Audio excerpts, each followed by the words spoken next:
right, hey guys, Dr. Drew from Revival Health, and I'm here with Amanda from Grandview Farms, and this is one of those things where we believe a lot in having an omnivorous, I never said that right, omnivore diet, but when we talk about meat, we want to talk a lot about the quality of meat and what we're consuming, both in how it's raised and how it gets to us and how that affects our economy in a little bit of ways. Not to get too heavy too quickly, but we believe a lot, and if you're going to be consuming meat, which we do a lot of at our house, grass-fed meat, and preferably things that don't have antibiotics and things like that too. So if you don't mind sharing a little bit about, like, maybe we can take a step back and like how you even got to where you guys are now and what you do with that then too. Yeah.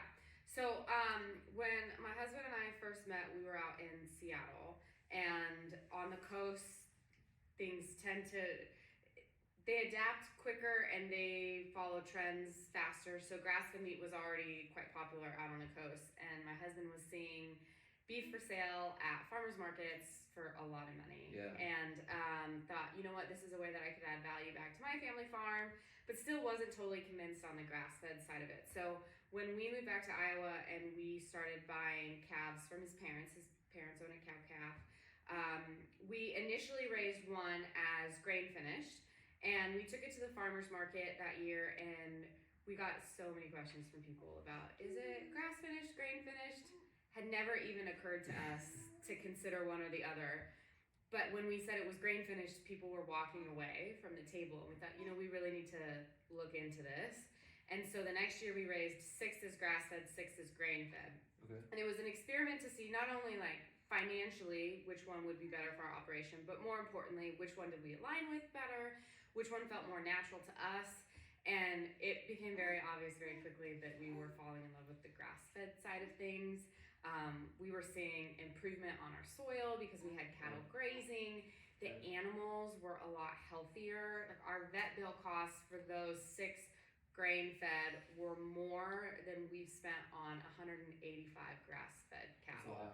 So that's just insane to think about. In 1 year, we spent more on the grain-fed vet bill. And the grass-fed were very active and mobile. They walked around, whereas the grain-fed kind of like laid around and acted lazy. And we resonated, being farmers and ranchers, with you're healthier if you move around. That's just the way our bodies are supposed to be. And so we really liked the way the grass-fed were acting, and we kind of decided to jump That's so telling though, right? into that. Something that we talk about a lot too is there's that saying, like, you are what you eat. And Kelsey and I say, it's like, you are what you ate.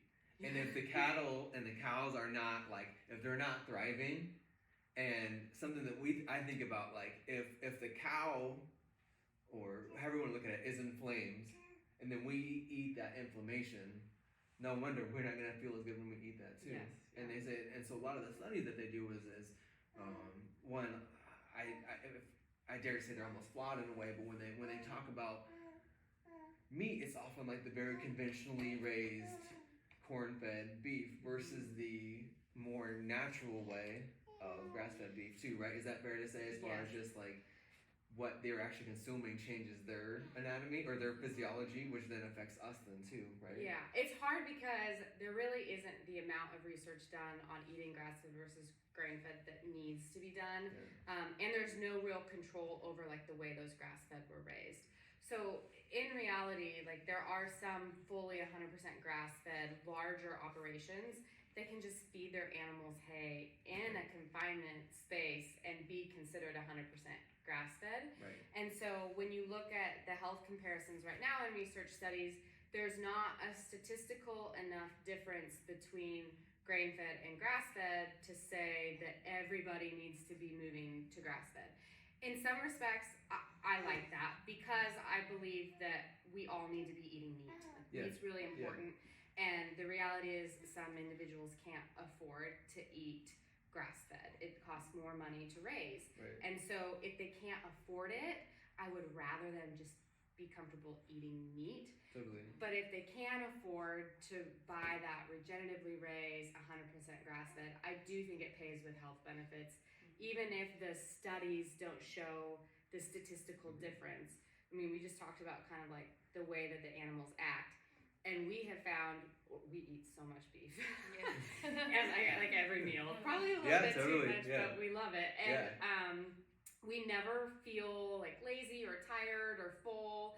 I mean, we feel content and Like we feel like satiated versus feeling bloated or full too. yes, Yeah. we feel well nourished, but we Yeah. don't feel like ugh, you Yeah. know.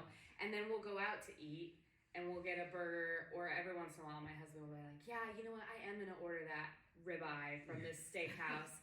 And afterwards, we're always like, "Oh, Right. we don't feel good," because How do our I feel bodies so have gotten different? so Yeah. used to that grass-fed, grass-finished beef. And Right. that's where we really feel the difference. Well, one thing that Kelsey and I talk about too is just like, and why we value a relationship like with you guys and being able to talk with you is that people that are in food marketing are very smart. They spend a lot of money on how to market food, right? And they know that if something is on the shelf and it says grass fed, there's not a lot of clearance on that, as you were saying earlier, where someone can put that and they can be 90 some odd percent grass fed, but then at the very end they get all the grain in. So then we are buying the more expensive beef, all the while like it's still kind of the same nutritional value or whatever else it is too. So I agree with you where it's like, yes, something's better than nothing.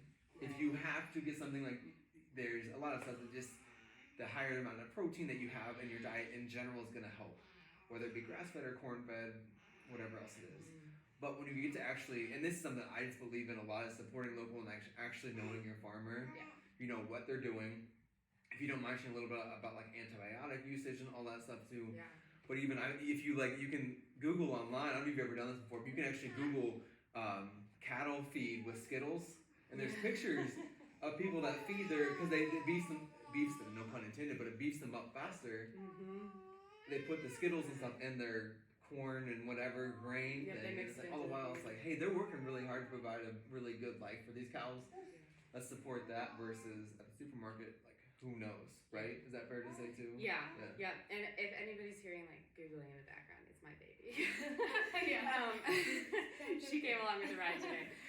But yes, so I will always tell people, like, if they're uncertain, if they don't know what to trust in the grocery store, the best option, hands down, is to know your farmer. Yeah. And don't feel like you have to have a farmer that has a million different labels or certifications on their label. Right. Each certification that comes on a label is a cost to a farmer. Totally. So it is so much better to just have an individual conversation and relationship with your farmer and ask them about their practices either via email or face to face and get to know it that way, because they may be raising it in exactly the way that you're looking for, but they just haven't paid for the grass-fed certification on the label or whatever else it might be. We always tell people when it comes to the grass-fed claim that anybody can say grass-fed. All cattle are raised on grass for the majority of their lives. It is the finishing portion where they are fed grain. So anybody can put grass-fed on their label. If you want 100% grass-fed, you have to get one that says 100% grass-fed or grass-finished will mean. Right. So now you're looking at all these different things and it becomes burdensome. It's confusing. Right, and so we have patients all the time, they're asking us all these questions like, oh yeah, I'm sorry, there's another thing you have to look for on top of the thing that you're looking for, on top of the thing you're looking for. And even like Kerrygold, they got sued for, was it last year? For like baseless claims and all that stuff too. And I'm not trying to, call them out. There's plenty of companies that have, but it's like, we get so often that people feel this like weight of like, oh my gosh, like it's always this new thing to look for, this new thing to look for at the market. It's like, hey, in reality, like we get our eggs from a farmer, we get a lot of our vegetables from a farmer, we get our beef. Like that's where it's like, you know them, you can talk to them, and you have that faith and trust in them. You can actually support people that are around versus like, who knows where that came from in the supermarket. I mean, it says on the label, but there's not that same sense of that, right? Yes. Yeah. So let's talk about a little bit like of how we raise, what claims we would make about our beef that we follow through on. So it is grass-fed and grass-finished. It is fully USA raised. In the grocery stores, any meat that's been packaged in the United States can say USA origin, even if it was actually raised in like Brazil or something. So we are fully American raised on our family farm from birth to harvest. No antibiotics unless the animal is sick. Yeah. It's very inhumane in our opinion to not treat an animal or to feel the pressure because you're trying to follow a standard of not treating the animal with antibiotics. So if we have a sick animal, We do treat it with antibiotic based upon the vet's recommendations. Right. There's withdrawal periods on that antibiotic. We double the withdrawal period and remove them from the feed program. She's talking up a storm over there. And then as far as vaccine use, that's a big hot topic right now. Yeah. There's some controversial claims out there right now about mRNA vaccines. Truth be told, there is no approved mRNA vaccine on the market for cattle. I'll just squash that conception. But it is very possible that it could end up on the market. And so we do not use mRNA technology with our cattle. They get one vaccine in their life. They're calves. It protects against pink eye and black leg, really common illnesses. And by giving them that vaccine when they're little, we no longer have to treat them with antibiotic. Okay. So if so you kind of like have to. You have to balance your choice, and if we were to choose not to give them that vaccine, we would be treating with antibiotics because pink eye is so common, and it would put us out of business. So we do use that one vaccine. And important to know, USDA organic approved vaccines. Every cattle operation I know uses a vaccine like that. So can we go back a little bit? You were talking about the regenerative part, and I think this is so cool. I think that there are a lot of misnomers around there about farming in general, but I was the White Oak Pastures in Georgia.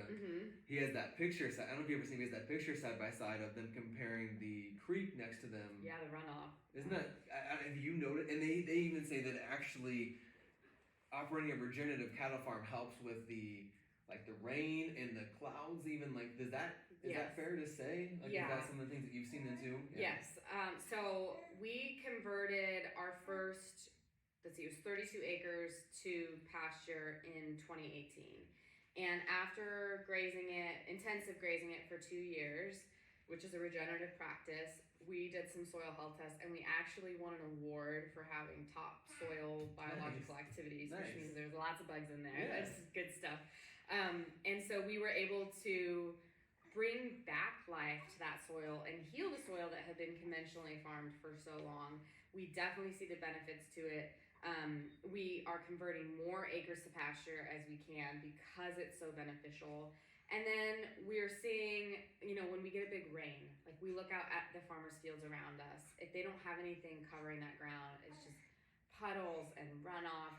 Our ground absorbs it. We have wildlife that's returned. It's just the whole cycle of it is amazing to see, and it becomes addicting in a way of you just want to do it to more and more places because you see the benefit. And now my husband has started doing it custom for other people, so he'll plant cover crops and stuff to help with that regenerative farming. I think that it's just talking to people. There's more and more people out there that want to hear this type of stuff, and it's cool that you said that earlier too about how things start on the coast and work their way in.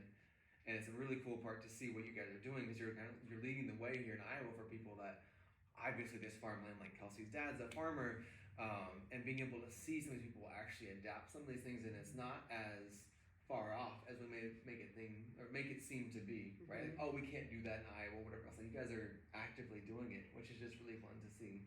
And I think one thing that we're really trying to help people learn right now and understand is media can make it appear like cattle are bad for the environment. And actually, when research is done and they're raised correctly, they're raised in this regenerative manner, cattle improve the soil. They add to it more than even just adapting things like cover crops or leaving the ground into a prairie strip or something. Because animals were always grazing this ground in the past, and we need that manure, that fertilizer to naturally put back on the ground. So we're really trying to communicate to people that if they want to adapt conservational practices on their farm, add some livestock. If you can get another local cattle farmer to come and graze your ground and leave all that cattle manure, that lowers your inputs for fertilizer, it feeds their cattle, and it improves the soil at the same time. Perfect. So you're in northern Iowa. Yes. but you do an awesome job with shipping and all that too. And you're at a lot of farmers markets. Yeah. How do people find Grandview? How do they plug in? Like, what are some things to be doing to be able to order? Yeah. And also, where do they find you out and about then too? Yeah. So if they want to know what we're up to every day and really feel like a part of the farm, then I highly encourage following us on Instagram. Yeah. We put a lot of effort into sharing fully transparently every day what we're doing. We answer a lot of controversial questions about agriculture there and do a lot of education. So find us on Instagram at Grandview Beef. If they want to purchase from us, they can order online on our website, and we ship to the full central United States. So as far west as Colorado, as far east as Tennessee, and we actually will be expanding that to nationwide later this year. There's a lot of demand. Let me just make sure that's not my person that's watching my toddler. And then, so you can find us online. We'll ship. It comes in a compostable cooler, so they can even just run that cooler underwater. It disintegrates. You don't have to worry about it affecting the environment. Cool. And then farmers markets. We're at the Ames Farmers Market on Saturdays, the Arnold's Park Okoboji Farmers Market on Saturdays, and then the Clear Lake Farmers Market. So busy. Okay. We go everywhere. We got a team that helps us with that. And a lot of people now are interested in buying bulk beef. Yeah. That is the most affordable way to buy our beef. You'll pay less per pound than even just buying ground beef from us retail on our website. So if people are interested in bulk beef, they can go online, get our contact information there at grandviewbeef.com, and we can set them up with a quarter, half, or whole. Awesome. And is that a certain time of the year that you guys do the?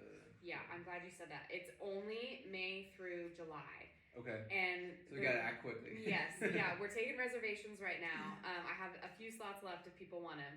And the reason we do that is that grass-fed cattle, there's a wide range of quality of grass-finished beef. And if you finish the animal on hay during the winter months, the animal's really not at its prime. And so we only process our beef in the summer months when it's coming off of rotationally grazed pastures with fresh green grass, because it just really adds to the quality we've seen. So that's why you only have that window of ordering those shares during that time frame. But you can you're delivering that much more quality for people then too, versus that's awesome. Yeah, and that was a learning curve for us, but we figured it out a couple years in. But we do deliver the individual cuts year round. People can go to our website and order those because we do store them. We have a big walk-in freezer. Awesome. This was really helpful for us. It's fun to we love to share things that we appreciate, we enjoy. We want people to just to have some understanding of what actually is happening with this. I didn't grow up in farming, neither did you. I didn't either. I learned a lot. What is if you were to take away, if you were to take a step back and say the one, maybe even two things that has been the most eye-opening through doing, not just through doing Grandview, but just in general that you've seen with the cattle that you've raised and things that maybe you didn't know beforehand? Yeah. My number one assumption that I was wrong about is that farming and ranching is easy. I just totally assumed somebody throws a seed in the ground and it grows, and how hard can it be? And I would say farmers and ranchers have one of the toughest jobs in the entire world. They literally have to be every type of profession all at once and satisfy the demands of consumers that are getting more and more difficult to satisfy. So farming and ranching is really hard. When you see a farmer and rancher out and about, be nice to them and thank them for the They've been food working really hard before you saw them. Yeah. And then my second one would just be, we already talked about this, but knowing your farmer and asking questions. There are so many things that I assumed about my food that was wrong. And asking questions to farmers is the best way to learn, because I know that we all love the convenience of Google, but Google rates things differently and there's not always accurate information. So just going straight to the source and knowing that a farmer wants to answer your questions and help, that has been something that's helped me big time in learning about agriculture. When I think too, and you even say just following on Instagram, I appreciate you guys' feed because it's you're real and you're genuine. That's something Kelson and I are always trying to aim for too, is just sharing the truth behind what we actually do. And if I can relate a little bit, is that people have a certain viewpoint on chiropractic, and they think that it's this one thing or maybe something else, but it's we just want to share more about what we actually do and the results that we get. And so actually hearing that you're helping to heal the earth. It's really powerful for people that assume all these really negative connotations about whatever else it is. Or I even think about it too, like, hey, if you're constantly or consistent, maybe not constantly, but consistently consuming grass-fed beef, like all the minerals and vitamins and the protein in it, like good luck trying to replace that with a a supplement or a special protein powder and all of that. Like you guys are doing consistently, like it's one of the easiest ways to check a lot of those boxes too. Yes. So thank you for doing what you do. Anything else Yeah. that we didn't cover today that you Oh gosh, I don't think so. Besides that, eat beef. It's so good for you. Um, I used to not eat very much beef, and the way my health has changed, the energy that I have as a result of eating good quality protein. kids too, right? Oh my gosh, yeah. If you watch our Instagram, you'll see our kids eat a lot of beef, and we have an 8-month-old that's making all those noises, and she just gnaws on a ribeye. So. Well, that's what we're at too. Where it's just like we have a toddler, so it's just like, hey, if he at least has some of that grass-fed steak for dinner, we'll figure everything else out. If he eats the strawberries and the peppers, great.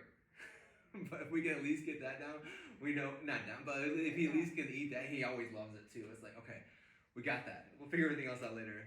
And just for our patients, and again, thank you for this. We have a special code and discount card here at the office that will provide to you to get a discount on an order of. So, do you mind like going through like what can they actually order from the site? Like, yeah. So your discount code will get you 15% off on our website of the individual cuts and bundles. So that would be everything from like our ground beef. We have items like hot dogs and brats, which help feed kids if they're picky about meat. And those types of items don't have added sodium nitrates or unhealthy ingredients in them. And then we have steaks, roasts, but you can buy it in bundle form too if you want to stock up at once. The only thing that discount code won't work for is our quarter halves and wholes, because that is already an awesome deal without the discount code. Totally, So, yeah. Awesome. Thank you again for your time. This was fun. Thank you. Thank you for we having appreciate me. this, and our patients will really appreciate it too. So Cool. thanks, Thank guys. you.